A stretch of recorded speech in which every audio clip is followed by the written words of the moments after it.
이사야 14장 1절부터 23절 말씀 한 절씩 교독하도록 하겠습니다. 여호와께서 야곱을 긍휼히 여기시며 이스라엘을 다시 택하여 그들의 땅에 두시리니 나그네 된 자가 야곱 족속과 연합하여 그들에게 예속될 것이며 민족들이 그들을 데리고 그들의 본토에 돌아오리니 이스라엘 족속이 여호와의 땅에서 그들을 얻어 노비로 삼겠고 전에 자기를 사로잡던 자들을 사로잡고 자기를 압제하던 자들을 주관하리라. 여호와께서 너를 슬픔과 곤고와 및 내가 수고하는 고역에서 놓으시고 안식을 주시는 날에 너는 바벨론 왕에 대하여 이 노래를 지어 이르기를 압제하던 자가 어찌 그리 그쳤으며 강포한 성이 어찌 그리 패하였는고. 여호와께서 악인의 몽둥이와 통치자의 귤을 꺾으셨도다. 그들이 빚내어 여러 민족을 치되 치를 맞지 아니하였고 노하여 열방을 억압하여도 그 억압을 막을 자 없었더니 이제는 온 땅이 조용하고 평온하니 무리가 소리 높여 노래하는도다. 향나무와 레바논의 백향목도 너로 말미암아 기뻐하여 이르기를 내가 넘어져 있은즉 올라와서 우리를 베어버릴 자 없다 하는도다. 아래에 스올이 너로 말미암아 소동하여 내가 오는 것을 영접하되 그것이 세상의 모든 영웅을 너로 말미암아 움직이게 하며 열방의 모든 왕을 그들의 왕좌에서 일어서게 하므로 그들은 다 내게 말하여 이르기를 너도 우리같이 연약하게 되었느냐 너도 우리같이 되었느냐 하리로다. 내 영화가 수올에 떨어졌으며 내 비파 소리까지로다. 구더기가 내 아래에 깔리며 지렁이가 너를 덮었도다. 너 아침의 아들 계명성이여 어찌 그리 하늘에서 떨어졌으며 너 열국을 높은 자여 어찌 그리 땅에 찍혔는고. 내가 내 마음이 이르기를 내가 하늘에 올라 하나님의 뭇별 위에 내 자리를 높이리라. 내가 북극 지폐의 산 위에 앉으리라. 가장 높은 구름에 올라가 지극히 높은 이와 같아지리라 하는도다. 그러나 이제 내가 스올 곧 구덩이 맨 밑에 떨어짐을 당하리로다. 너를 보는 이가 주목하여 너를 자세히 살펴보며 말하기를 이 사람이 땅을 진동시키며 열국을 놀라게 하며 세계를 황무하게 하며 성읍을 파괴하며 그에게 사로잡힌 자들을 집으로 놓아 보내지 아니하던 자가 아니냐 하리로다. 열방의 모든 왕들은 모두 각각 자기 집에서 영광 중에 자범하는 오직 너는 자기 무덤에서 내쫓겼으니 가증한 나무 가지 같고 칼에 찔려 돌 구덩이에 떨어진 주범들에 둘러싸였으니 밟힌 시체와 같도다. 내가 내 땅을 망하게 하였고 내 백성을 죽였으므로 그들과 함께 안장되지 못하니 악을 행하는 자의 후손은 영원히 이름이 불려지지 아니하리로다 할지니라. 너희는 그들의 조상들의 죄악으로 말미암아 그의 자손 도륙하기를 준비하여 그들이 일어나 땅을 차지하여 성읍들로 세상을 가득하게 하지 못하게 하라. 만군의 여호와께서 말씀하시되 내가 일어나 그들을 쳐서 이름과 남은 자와 아들과 후손을 바벨론에서 끊으리라. 나 여호와의 말이니라. 같이 읽겠습니다. 내가 또 그것이 고슴도치의 불혈과 물 웅덩이가 되게 하고 또 멸망의 빗자루로 청소하리라. 나 만군의 여호와의 말이니라 하시니라. 아멘. 오늘도 이 밤에 하나님 앞에 나와 예배하는 여러분들 가운데 주시는 하나님의 구원의 은혜가 충만하시기를 주님의 이름으로 축원합니다. 우리가 신앙생활을 하면서 가끔씩은 고민이 찾아올 때가 있습니다. 그 고민의 대부분은 하나님의 공의와 사랑, 이 두 가지 사이에서 갈등이 찾아오기 때문에 그렇습니다. 하나님은 공의로우신 분이지만 또 하나님은 사랑을 가득 가지고 계신 분입니다. 하나님은 본질적으로 사랑이시면서 또 하나님은 본질적으로 공의를 가지신 분이다라는 것이죠. 이 두 가지 면을 우리는 잘 이해를 하고 또 그 안에서 하나님을 대하는 자들이 되어야 합니다. 그렇지 못하다면 우리는 징계와 은혜 그 사이에서 늘 갈등하고 그 사이에서 고민이 끊어지지 않게 되어진다라는 것이죠. 하나님 안에서 우리가 사랑과 은혜를 누리는 것 같으나 또 어떻게 보면 징계와 고난과 고통이 우리 삶 속에 늘 끊임없는 것을 보게 될 때 과연 무엇이 하나님이 내게 허락하신 일들인가, 이런 것 속에 우리가 갈등하게 되어지는 것이죠. 우리가 너무 하나님의 사랑, 하나님의 은혜를 강조하다 보니까 하나님의 공의, 징계 이런 부분들에 대해서는 외면하고 싶어지는 마음이 있습니다. 누구든지 복을 누리기 원하지 벌 받기 원하는 사람이 없습니다. 아무리 자기가 잘못했다 할지라도 은혜로 용서받기를 원하지 그 죄에 마땅한 대가를 감당하려고 하는 사람들은 많지 않다라는 것이죠. 물론 하나님께서 우리의 죄를 용서하시고 구원의 은혜를 베푸시는 사랑의 하나님이십니다. 그러나 그 과정 가운데는 공의의 하나님께서 때로는 우리의 죄에 대한 마땅한 벌과 징계도 내리신다라는 것이죠. 그러니 무조건 죄 짓고 그것이 넘어가는 게 은혜가 아닙니다. 죄 짓고 그냥 넘어가게 되면 사람들은 또 다시 그 죄를 범하게 되는 거죠. 왜냐하면 학습이 됩니다. 아, 이러한 죄를 지어도 넘어가는구나. 그것이 학습되다 보니까 점점 더 큰 죄를 짓게 되는 것이죠. 그러니 하나님께서 모른 척하고 넘어가는 것이 결코 은혜가 아닙니다. 내가 잘못한 것에 대해서 우리가 철저히 회개하고 돌이키든지 아니면 그 죄에 대한 마땅한 벌을 받아야 하는 겁니다. 그래서 우리가 예수 믿고 구원받았다는 것은 하나님의 징계가 더 이상 우리와 상관없다라는 것을 말하는 것이 아니라는 것을 우리는 기억해야 됩니다. 우리가 예수 믿고 죄사함 받고 구원받았다 하여 하나님의 징계가 없는 게 아닙니다. 그것은 다만 죄 아래에 고통이 없어지는 것이지 하나님의 징계가 없어진 것이 아니다라는 것이죠. 하나님의 징계는 결코 가볍지 않습니다. 하나님의 통치를 벗어난 죄의 대가가 얼마나 큰지를 우리는 기억해야 됩니다. 하나님은 공의의 하나님이시기 때문에 죄에 대하여는 철저히 징계하시고 벌하신다라는 것을 우리는 알고 있어야 합니다. 하나님은 회개하고 돌아올 기회를 수없이 주시지만 결국 돌아서지 않는 자들에게는 하나님께서 징계하시는 것이죠. 그리고 그 징계가 시작되면 하나님은 결코 그 징계를 중간에 멈추시거나 돌이키지 아니하신다라는 것이죠. 이사야 9장 12절, 21절, 10장 4절에 보면 그럴지라도 여호와의 진노가 더 돌아서지 아니하며 그의 손이 여전히 펴져 있으리라 라고 말씀합니다. 하나님께서 돌이키지 않는다는 것이죠.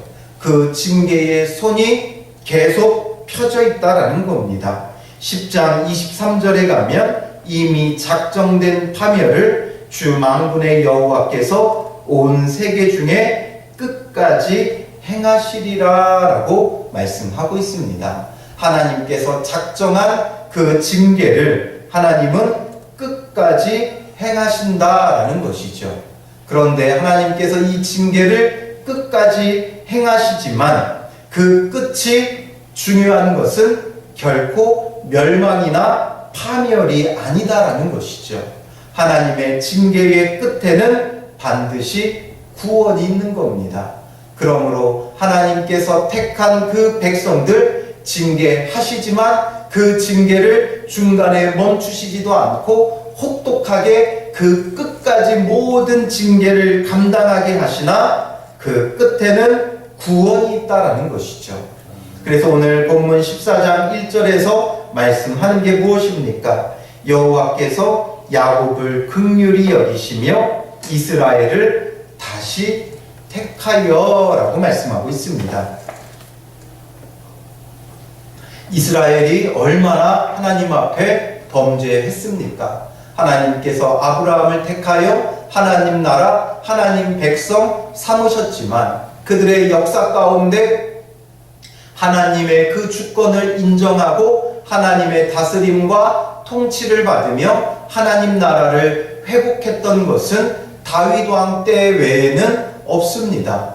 다윗 왕 때에는 그 다윗 왕 자체가 자신이 왕임에도 불구하고 하나님이 진정한 이 이스라엘의 왕 되심을 인정하며 하나님의 다스림과 하나님의 통치, 즉 하나님의 말씀대로 그 말씀의 법대로 행하며 살아갔기에 그 이스라엘이 거주하던 가나안 땅에 하나님 나라의 회복이 있었다라는 것이죠.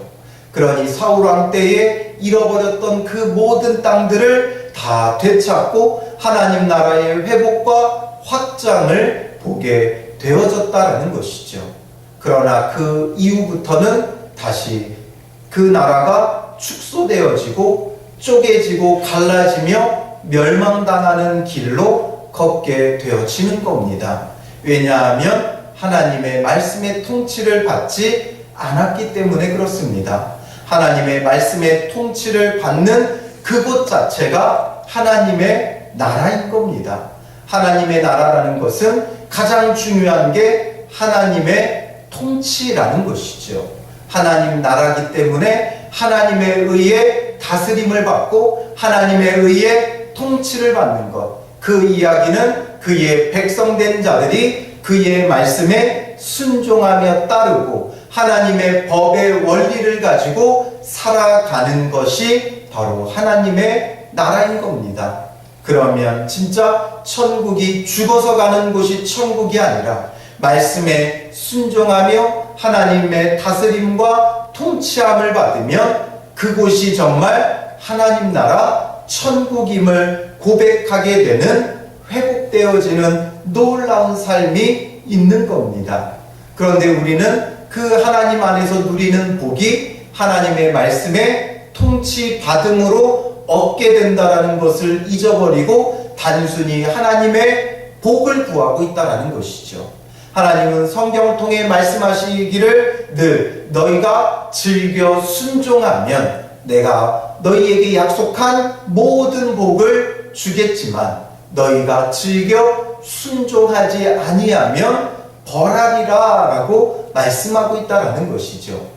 그러니 얼마나 많은 예배를 드렸느냐, 얼마나 간절히 주님 앞에 기도했느냐, 얼마나 하나님을 섬겼느냐, 이것이 중요한 게 아니라 정말 주님의 말씀대로 우리가 순종하며 살아가는 하나님 나라가 내게 오고 하나님 나라가 내게 이루어진 삶을 살아가느냐, 이것이 중요한 겁니다.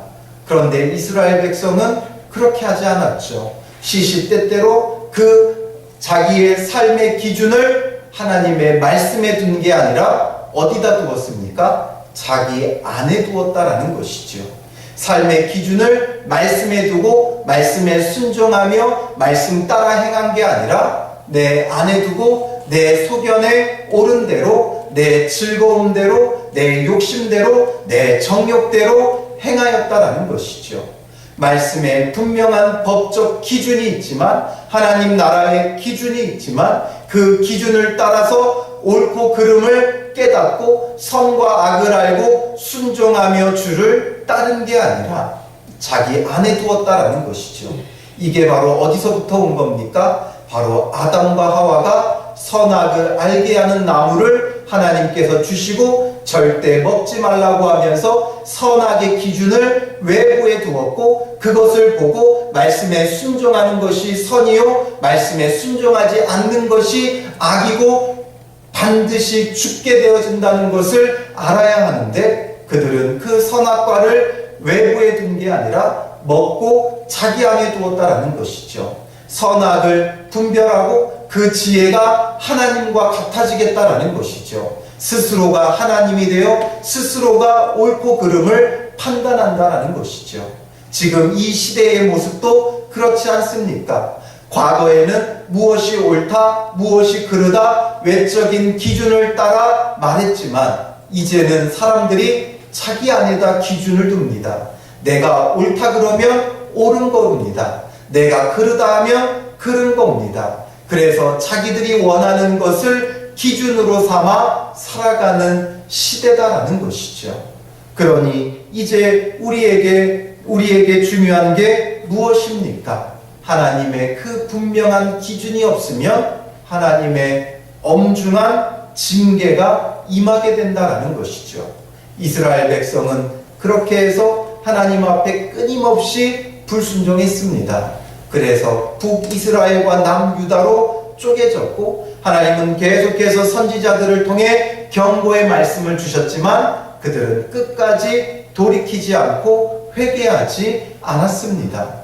그 끝이 무엇이었습니까? 북이스라엘은 아수르에 의해 멸망하게 되었고 남유다는 바벨론에 의해 멸망하게 되어진 겁니다. 얼마나 부끄럽고 수치스러운 일입니까? 하나님께서 택하셔서 그 자기 백성 삼으려고 애굽에서부터 데리고 나와 이 광야 40년을 거쳐 가나안 땅에 심으신 하나님의 택함 받은 백성이 이방 나라에 짓밟힘을 당하고 멸망하고 이 땅에서 나라가 사라져버렸다라는 것이죠. 이보다 부끄럽고 수치스러운 일이 어디 있습니까? 결국 이 일로 인해 하나님도 부끄럽고 수치를 당할 수밖에 없는 처지에 놓이게 되었다라는 것이죠. 그러나 주님은 그 백성들을 위해서 결코 그 부끄러움과 수치를 외면하지 않았다라는 것이죠. 온 몸으로 하나님께서도 그 부끄러움과 수치를 감당하면서까지 자기 백성을 이방 나라에 넘겨주시면서 멸망과 고난과 고통의 세월을 보내며 하나님의 징계를 철저히 받게 하셨다라는 것이죠. 그래서 남유다는 예레미야 선지자를 통해 예언하였듯이 바벨론에 의해 멸망한 후 70년 동안 포로 생활을 하고 돌아오게 되어지는 것이죠. 그런데 그 포로 생활 기간 동안 나라가 멸망했고 포로 생활을 하면서 그들에게 무슨 소망이 있겠습니까? 자신들의 처지를 보면 그 바벨론의 그 왕들에 의하여 노역을 하면서 아무런 소망도 아무런 희망도 없습니다. 무엇을 통해 그들이 이제 해방을 얻고 다시 돌아갈 수 있다라고 생각할 수 있었겠습니까? 그냥 포로되어 고난과 고통의 세월을 보낼 뿐입니다. 그러나 하나님께서 말씀하신 70년이 차니까 그들이 돌아오게 된다는 것이죠.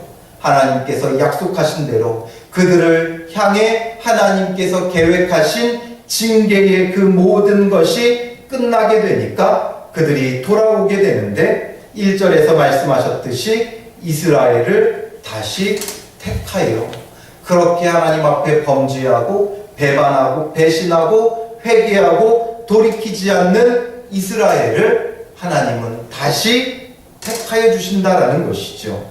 징계의 끝이 멸망이 아니라 혹독한 징계의 끝에 하나님께서 멸하려고 내버리시는 것이 아니라 다시 택하여 그들의 땅에 두신다라는 것이죠. 하나님이 정한 혹독한 징계로 그들이 고난당하지만 그 징계를 멈추지 않고 끝까지 다 진행하신 후에는 하나님께서 다시 택하여 그들을 통해 하나님 나라를 이루시기 위해 그들의 땅으로 돌아오게 해주신다라는 것이죠. 그러므로 1절 뒷부분과 2절에 보면 나그네 된 자가 야곱 족속과 연합하여 그들에게 예속될 것이며 민족들이 그들을 데리고 그들의 본토에 돌아오리니 이스라엘 족속이 여호와의 땅에서 그들을 얻어 노비로 삼겠고 전에 자기를 사로잡던 자들을 사로잡고 자기를 압제하던 자들을 주관하리라라고 말씀하시는 겁니다. 다시 택하시는 하나님을 통해 그의 구원의 은혜가 얼마나 영원 무궁한지를 우리는 알 수 있습니다. 어떻게 또 다시 택해 주십니까? 또 범죄할 자들, 또 하나님을 배신할 자들, 또 하나님께서 보내시는 독생자 그리스도까지 잡아 죽일 자들을 하나님은 다시 택하여 주신다라는 것이죠. 그러니 하나님의 그 구원의 은혜가 또한 우리는 얼마나 영원 무궁한지를 알아야 됩니다. 죄에 대하여는 공의로, 혹독한 징계로 하나님께서 우리를 가르치시지만 또 한편으로는 이 영원 무궁한 은혜로 우리를 다시 주님의 품 안으로 돌아오게끔 하신다라는 것이죠. 그러나 여기서 우리가 오해하지 말아야 할 것은 하나님의 택하심을 입으면 어떠해도 상관이 없고 다시 돌아오게 된다라는 것을 말하려고 하는 것이 아닙니다. 여기서 다시 택하신 자들은 모든 사람들을 의미하는 게 결코 아닙니다. 이사야 6장 13절에 보면 그 중에 10분의 1이 아직 남아있을지라도 이것도 황폐하게 될 것이나 밤나무와 상수리 나무가 배임을 당하여도 그 구루터기는 남아있는 것 같이 거룩한 씨가 이 땅에 그루터기니라 라고 말씀하고 있습니다. 그루터기로 남아있는 자들을 말씀하는 겁니다. 또한 10장 22절에도 이스라엘이여 내 백성이 바다의 모래 같을지라도 남은 자만 돌아오리니 넘치는 공의로 파멸이 작정되었음이라 라고 말씀하고 있습니다. 남은 자만 돌아온다라는 것이죠. 다시 말하면 하나님께서 다시 택하여 주신 자들은 바로 그 안에서 그 70년의 포로 생활을 통해 회개하고 돌이키고 다시금 하나님의 말씀의 통치 안으로 돌아온 자들을 말하는 겁니다. 그들 때문에 하나님께서 이스라엘을 다시금 택하여 그 땅으로 돌아오게 하시고 하나님 나라가 회복될 수 있는 기회를 그들에게 허락하여 주시는 것이죠. 아브라함의 후손이라고 다시 택함 받는 것이 아닙니다.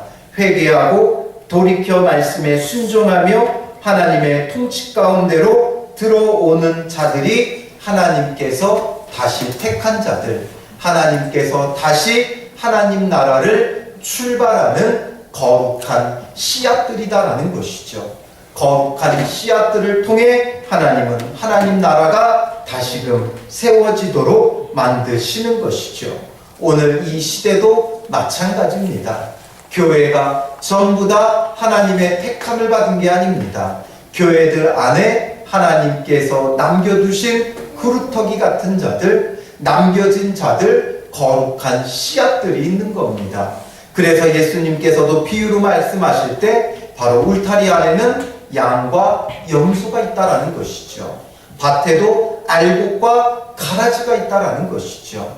그래서 오늘 교회 안에도 하나님께서 남겨두신 알곡 같은 자들, 또한 양과 같은 자들, 바로 그루터기가 되고 거룩한 씨앗이 될 자들이 있는 겁니다. 그들을 통해 하나님의 택하심을 입어 그들로 말미암아 하나님 나라가 이루어져 가는 것이죠. 그들이 바로 오늘 저와 여러분들이 되어야 하는 겁니다. 이것을 장담할 수 없습니다. 우리가 교회라는 울타리 안에 있는 것으로 결코 안심하면 안 됩니다. 내가 하나님 앞에 택함 받았다면 그 택함 받은 자로서의 마땅한 삶이 요구되어진다는 것이죠. 하나님께서 택하신 건 전적인 은혜로 되어지는 겁니다. 그 은혜 안에 있기 때문에 때로는 우리가 넘어졌을 때 하나님 앞에 징계를 받지만 그러나 다시금 돌아오게 하시는 겁니다. 징계가 없다는 이야기는 그 이야기는 하나님이 이미 내버리셨다라는 것이죠. 징계가 없는 것은 하나님이 내버리신 것이고 그러므로 그 삶에 회개하고 돌이킴이 없는 것이죠. 그러나 우리가 정말 택함을 받았다면 범죄했을 때 비록 하나님 앞에 징계를 받지만 그 징계를 통해 다시금 회개하고 돌이켜 다시 택함 받은 자, 그래서 주님의 그 택하심의 은혜가 내 안에 영원 무궁하도록 만드시는 분이 하나님이시다라는 것이죠. 그러니 우리는 그 주님을 바라보며 회개하고 돌이킬 뿐만 아니라 말씀에 순종해야 되는 겁니다. 그게 안 되니까 하나님은 독생자 그리스도를 이 땅에 보내셨고, 그리고 내 안에 두었던 내 기준을 예수 그리스도를 내 안에 넣어서 예수 그리스도가 나의 삶의 기준이 되게 만드시는 것이죠.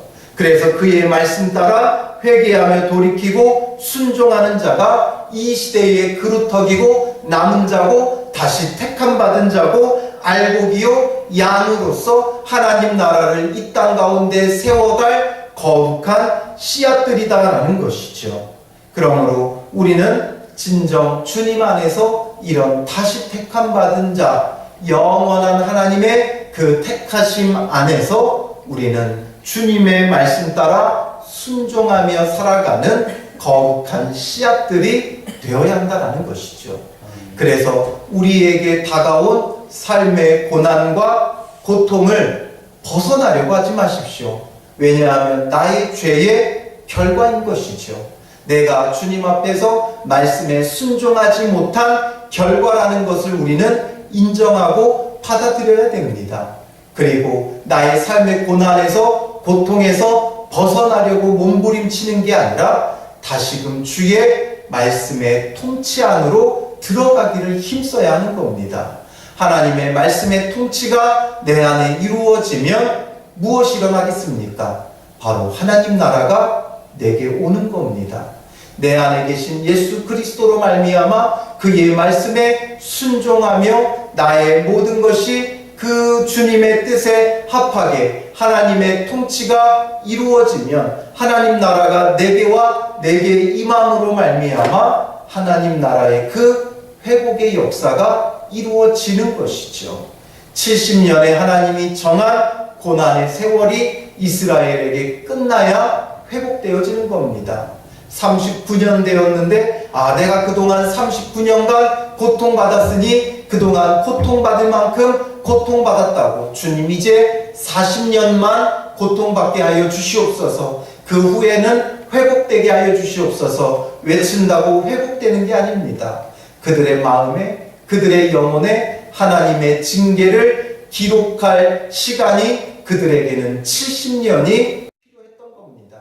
이스라엘 백성이 왜 애굽에서 400년간 종살이 했겠습니까? 그들의 그 시대에 그들에게 기록할 시간이 400년이 필요했던 것이죠. 왜 광야 40년 동안 방황했습니까? 그 시대의 사람들에게는 40년간 기록해야 할 시간이 필요했던 겁니다.